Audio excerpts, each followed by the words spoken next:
Welcome to the Mortgage Market Insights for the weekend of the 17th of November 2023. I hope I find you all well. In this week's episode, we're going to be looking at the land registry data that was released this week.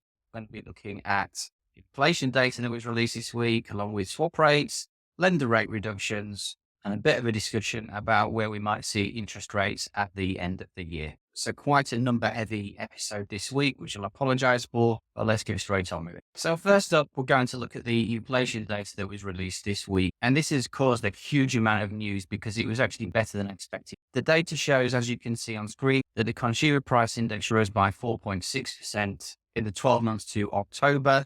And this is actually a decrease from 6.7%, which was recorded last month. So, of course, there's been a huge amount of coverage on this. Rishi Sunak and Jeremy Hunt have said that their plan is working.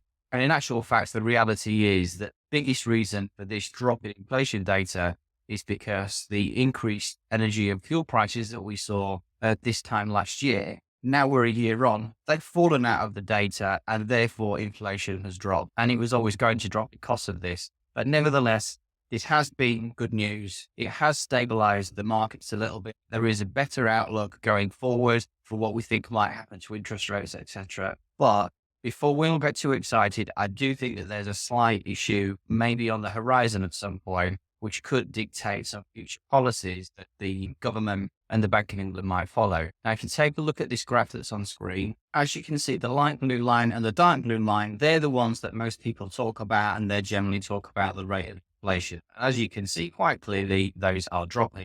However, in my opinion, the line to watch out for is this black line at the bottom, owner-occupied housing costs. This is on the increase, as you can clearly see, and it could have a bit of an impact on inflation going forwards. The reason for this is because this line is the one that takes into account these increased mortgage payments that people are now experiencing based upon the fact that they've come off some historically low fixed rates and they're now faced with this rate shock and higher rates. This is the line that takes those higher payments into account. And believe me, this has only just started. Over the course of the next year, there are hundreds of thousands of people that are going to be coming off historically low fixed rates that need to remortgage, and they're going to be faced with increased mortgage payments. This line's only going to go higher and higher, and it could have a bit of an impact on the inflation figures overall. That's why I think the government are going to start to try and consider things that they could do to offset this before the next general election. I think they're going to be looking at things like stamp duty cuts and stamp duty incentives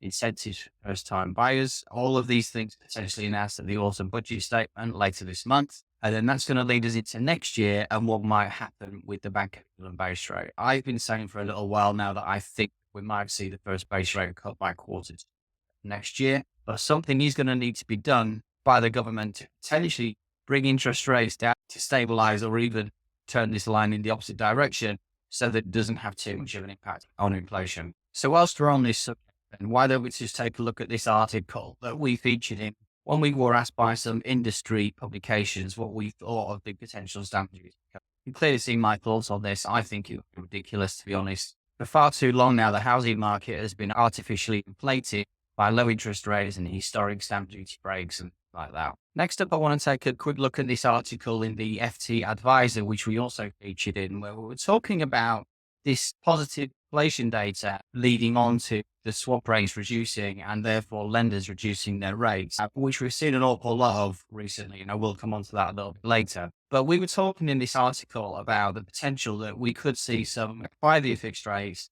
below 5% by the end of the year or leading into next year, potentially some really great improvements on the 2-year fixed rates. Now, the thing that lenders seem to be focusing their attention on at the moment is those people that are purchasing. They don't seem to be doing a great deal for those people that need to remortgage. And in my opinion, that's where most of the help is currently needed. People that are coming to the end of their fixed rates don't want to be going on to these higher rates. They want to be going on to lower rates, the same that are available to those people that are purchasing. And whilst they're obviously still higher than we used to, they are on the way down. So why are lenders not focusing on remortgage customers? Well, we've been talking a lot about this in the press recently, myself and some fellow brokers, and actually there's some positive news on it, which we will come on to later. It just goes to show that the power of the broker's voice does help. We're going to look at the land registry data, and as you can see on screen, land registry reported that year on year house prices have decreased by 0.1%, which is down from the positive number of a 0.8% increase that was reported last month. As I've always said to you, this data is quite historic. It's probably about 5 or 6 months old, so it's therefore covering transactions from earlier in the year.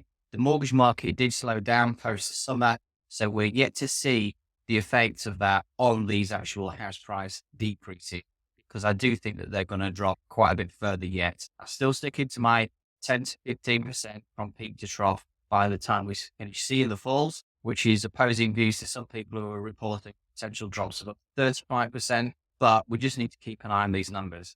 However, what's really interesting is a little bit further down in the small print, I've highlighted it on the screen, and that shows you that actually on a month by month basis in September, apparently the house prices decreased by 0.5%. So a bit of a figure, the 0.1, which is comparing year on year, this is comparing month on month, and it's 0.5%. This is the number that I think is going to start to increase quite rapidly in the coming months figures that we are going to report on. I've also put a graph on screen just to show you house prices over the years, and as you can still see, very high inflated house prices.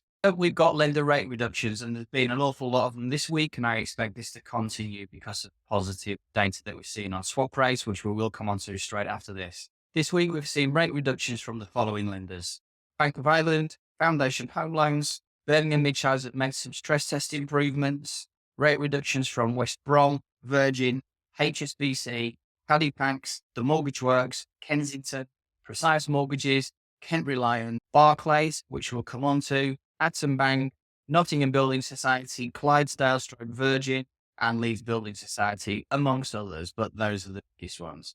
I'm going to come on to Barclays in a second, but just for the minute, we're going to take a quick look at swap rates.